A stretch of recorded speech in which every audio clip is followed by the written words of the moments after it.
निज बापा घरे सब पड़ी कि तथापि सी नाटक कर लोक मान मनोरंजन करने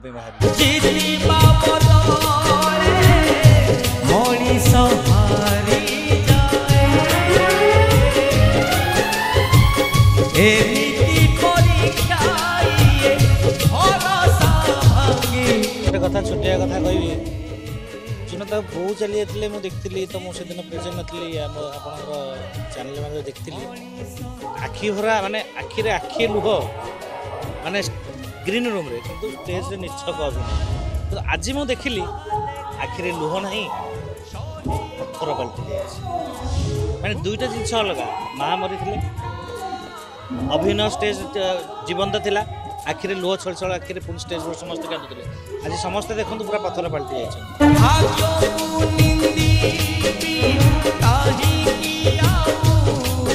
मास भी पूरी नहीं गोटे मास माने ये हूँ कलाकार जीवन दुख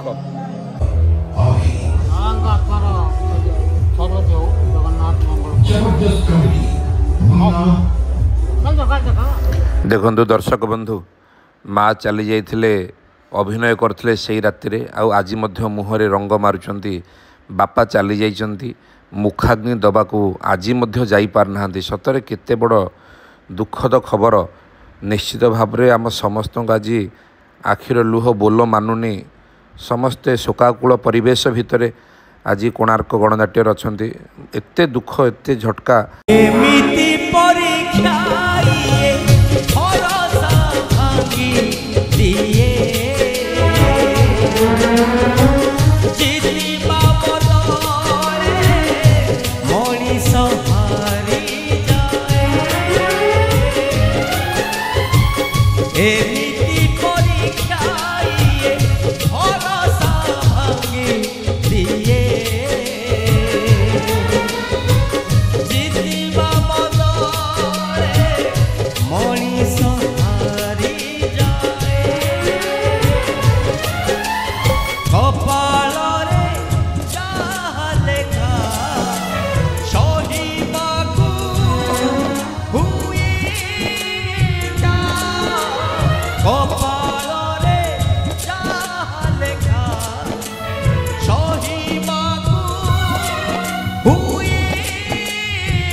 माँ चल जाइए कथा होते बर्तमान आज बापा भी चली गले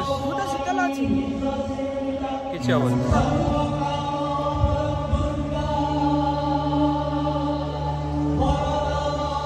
से दिन जीतू भाई जहाँ मानवा पड़ो भाई जीतू भाई धैर्य को मानवा पड़ो तुम जिते मत जनइल जीतू भाई खबर माने पूरा स्तब्ध हो 2 मिनिट 2 मिनिट पूरा स्तब्ध हो गली पूजा से दिन भी तू बोधे मो भाग्य नाउ नाटक थिला आज तू बोधे मो भाग्य नाउ नाटक विधाता संजोग से दिन बेस्ट एक्टिंग थिला आज बेस्ट एक्टिंग रहिबो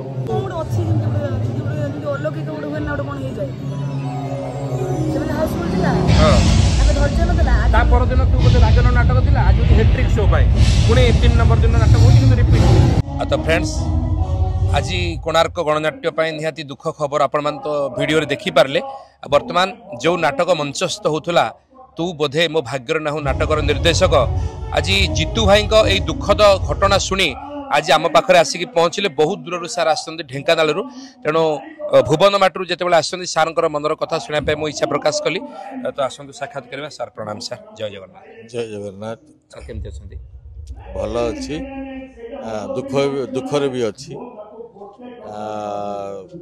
पेड़ी पत्थर कैंप रे यही नाटक होता अगस्ट 2 तारिख गोटे खबर पाई आम कोणार्क गणनाट्यर मुख्य नायक जितेंद्रिय दास जीतू और माँ चली जाते किंतु से कलाकार मनोरंजन न जाई नाटक परिवेषण करथिला सप्तम दिन जाइए से जाइला आज मु आसली कटक गोटे कम मो पुओ झी दीज कटक पढ़ुंट से छाड़ा को आसती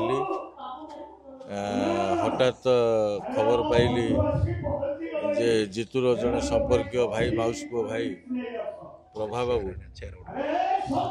बाबू मत खबर देले जे जितुर बापा चली गले सार टे आसतु जावा मो निजक संभाली पार्लिनी कारण 28 दिन तले माँ चली जाते 28 दिन पर बापा चली गले तो से प्रभा बाबू मत जाकि धरिकी आसिले कटक रु मत देखा भारी इच्छा है सागे सागे जस्ट जितु फोन करथिला सारे एमती घटना भारी कष्ट लगिला ताकू देखा भारी इच्छा है सांत्वना कौन बा दबा जी बाप हरई सी जानी बापर अनुपस्थितता केते कष्ट मु भुक्तभोगी एमती आसवाक पड़ला आसिली आश्वासना देली कुंडे पकईली जहाँ मोर छुआटा मोरी पुआटा वर्तमान आमे आउ जने यात्रार बहुत बड़ प्रशंसक जने समीक्षक आज आसी आम पाखरे पहुँच जाइछंती आउ कोणार्क टीम रे जने वेलविशर आपण माने तांको वीडियो तो अतीतर देखिथिबे नयागढ़ दशपल्लारू आछंती हमर प्रभा भाई टिके कैमरा जे गाइड करछंती बंटी भाई टिके स्वागत भाई नमस्कार जय जगन्नाथ आज भिडियो को स्वागत करुच्ची आज कौन कहवा बोली निज मन को भी आसुनी एत दुखर लगुच गोटे छोटिया कथा गोटे कलाकार को आम कहूचे जे कलाकार बहुत पैसा पाँच आराम अच्छा बोधे समस्ते भावुवे कि जी एक्चुअली कलाकार हृदय को चिन्ह सी जापर कलाकार कष्टा कौन आपड़ जाथे गला मास अगस्ट मास 2 तारिख बो चली जाते आज आम सार सागर गोटे जगार थी हठात फोन आसला नना चलीगले माने जस्ट टिके आखि बंद हो पूरा स्तब्ध जमी सतरे निश्वासटा पूरा बंद हो जाऊँगी आप चिंता करूँ पैसा कौन आमको स्वर्ग को नब कलाकार हृदय को चिन्ह पार पैसा आम समस्त कहे कलाकार मैंने ये अच्छा सी अच्छा बहुत कष्ट रियली बहुत कष्ट मु तो पाद तलू माटी खसला वर्तमान मुंड ऊपर आकाशटा छिड़ी पड़ला किसी भी तार वज्राघात होला बेले तांको गोटे शक्त धक्का मते माने सतर कृष्ण भाबुजी सी जो स्टेज रे अभिनय करूची मनीष केबे भी अभिनय करि परिबनी अभिनय अर्थ कौन मन खुशी थी आत्मा संतोष थी एवं तापर अभिनय आसो तापर भी सी कष्ट करुच्ची स्टेज रे भाविला बेलू निजक भी खराब लगुच आ किसी उपाय ना ये तो यात्रा इंडस्ट्री एमती गोटे इंडस्ट्री एत लोक आज हाउसफुल पुणी कौन शुणागला काली भी से नाटक करेंगे माने 3 थर अर्थ हाट्रिक नाटक होची सी जदि मना भी करता बाबू कहता ना काली भी आम अलग नाटक करवा किंतु एत स्वाभिमानी मनीष जितु भाई एत हृदयवान निज बापा घरे शब पड़ी कि तथापि सी नाटक कर लोक मान मनोरंजन करने बाहरी मो हृदय अंतर अशेष धन्यवाद आ मु ठाकुर पाखे एतिकी प्रार्थना करुच्ची प्रभु ताको सदा सर्वदा यही बुद्धि दिंतु से आग को माड़ी चलू गुरु मान आशीर्वाद अच्छी बाबूंर भी आशीर्वाद अच्छी हृदय आंतरिकता अच्छी सब भगवान घंट गोड़ रखु जय जगन्नाथ जय जगन्नाथ गोटे मास भितरे बापा माँ उभय को हरैबा केते जे कष्ट माने जे अनुभवी मनीष ही अनुभव करिपारे परिप्रकाश करिपारे सर कौन कहिबे जन्मदात्री को हरैथिले वर्तमान जन्मदाता को हरैले एई माने जो मेंटली प्रेशर भितरे अभिनय करिबा दर्शक मान को एंटरटेन करेबा पेड़ी पथर रे जते बेले ता माँ चली गले पेड़ी पथर मोर किसी शुभेच्छा मत खबर देले सर जितु बाबू आज जो अभिनय कर निछक अभिनय कर आज बापा चली मु बसिकी आसर रे देखुची तार अभिनय अति वास्तव अति वास्तव निजर आखिर लुह को आखिरे चापी दे छातीर कोह को छाती रे चापी दे से प्रेम संगीत रे नृत्य करुछि ଏବଂ ଗୋଟେ ଡାଇଲଗ ତାର ଅଛି, ନନା ଦୈତାରୀ ପଣ୍ଡାକୁ ସେ କହୁଛନ୍ତି, ନନା ମୋ ବୋଉକୁ କହିଦବ ତା ପୁଅ ଜହ୍ନରାଇଜକୁ ଚାଲି ଯାଇଛି, ଆଉ ତାକୁ ସେ ମନେ ପକେଇ କାନ୍ଦିବନି। ଆଜି କିନ୍ତୁ ତାର ଓଲଟାଟା ହେଇଛି, ତା ବାପା ଆଜି ଜହ୍ନରାଇଜକୁ ଚାଲି ଯାଇଛନ୍ତି, ପୁଅ ଗ୍ରୀନ ମୁଁ ଦେଖୁଥିଲି ଆଜି ଲକ୍ଷ୍ୟ କରୁଥିଲି ସେ ମେକଅପ୍ ନେଲା ବେଳେ ଏତେ ଶାନ୍ତ ଏତେ ଗମ୍ଭୀର ଭାବରେ ହଁ ମେକଅପ୍ ନେଉଥିଲା। ମୁଁ ଗୋଟେ ଶୁଣିଥିଲି ଆମର ଜଣେ ସାର୍ ଥିଲେ ନାଟକ ଶିଖଉଥିଲେ ପଣ୍ଡିତ ଅଭିରାମ ମିଶ୍ର, ଏବଂ ସେ ନିଜେ ସେ ସମୟରେ ବହୁତ ବଡ଼ ଆର୍ଟିଷ୍ଟ ଆମ ଢେଙ୍କାନାଳ ଜିଲ୍ଲାରେ ଭିଲିୟନ ରୋଲ୍ କରୁଥିଲେ ପଣ୍ଡିତ ଅଭିରାମ ମିଶ୍ର। ଗୋଟେ ଜାଗାକୁ ନାଟକ କରିବା ପାଇଁ ଯାଇଛନ୍ତି, ସକାଳେ ଶୁଣିଲେ ତାଙ୍କ ପୁଅ ମରିଯାଇଛି, ବଡ଼ ପୁଅ। ସନ୍ଧ୍ୟାବେଳକୁ ଶୁଣିଲେ ତାଙ୍କ ସାନ ପୁଅ ମରିଯାଇଛି ଗୋଟିଏ ଦିନରେ। ମାନେ କହନ୍ତି ମୋ ବାପା ହେରିଙ୍କର ବୟସ ସିଏ ସେମାନେ ସବୁ ଗୋଟେ ଅନୁଷ୍ଠାନ କରିଥିଲେ ରାଇଜିଂ କ୍ଲବ୍, ସେଇମାନେ ଯାଇକି ନାଟକ କରୁଥିଲେ, ବହୁତ ବଢ଼ିଆ ନାଟକ କରନ୍ତି। ଏବଂ ଅଭିରାମ ମିଶ୍ରଙ୍କର ନାଁ ଢେଙ୍କାନାଳ ଜିଲ୍ଲାରେ ବହୁତ ଉପରେ, ରାଜା ତାକୁ ପୁରସ୍କୃତ କରିଥିଲେ।